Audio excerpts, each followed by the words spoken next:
سلامونه وخت مو په خیر تاسو ته له زیر نیوز سرویس څخه د نن ورځې د مهمو خبرونو ټولګي ته راغلاست پيو نن پنځشنبه د 1404 هجري لمریز کال د زمري نهمه چې د 2015 سیکنز کال د جولای له 11 سره برابر ده.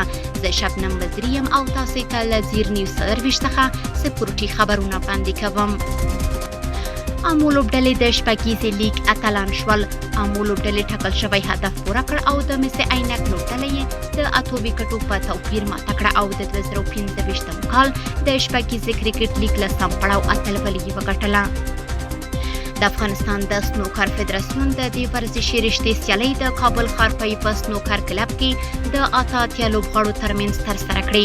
په دې سیالیو کې ورزشکارانو د تنکیو ځوانانو او لویانو په عمري کټګوریو کې ګډون کړی و او د یوې ورځې لپاره یې یو بل سره سیالي وکړه. د سیالیو په پای کې توحید مموزی لومړی مقام، محمد حنیف رحیمي دویم مقام او محمد حسین زاده دریم مقام خپل کړ.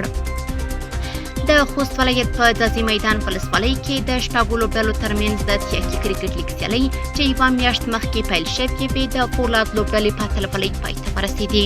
د یادو سیالیو پایلوبه کې فولاد لوبډلې خپلې سیالۍ تیاکي ځوانانو لوبډلې ته د 3 وکټو په توپیر ماتې ورکړه او اتلولي یې وګټله.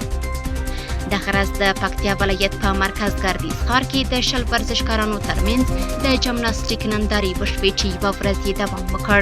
د یادو ورزشي نندارو موخه د ځوانانو لپاره د سالمې تفریح برابرول او ورزش ته یې هڅول وو. سپورتي خبرونه هم دومره په خواله رسنیو باندې فیسبوک، انسټاګرام، ایکس یا پخوانی ټویټر، یوټیوب او ټیک ټاک څخه خبرونه خوښي او موږ تعقیب کړئ.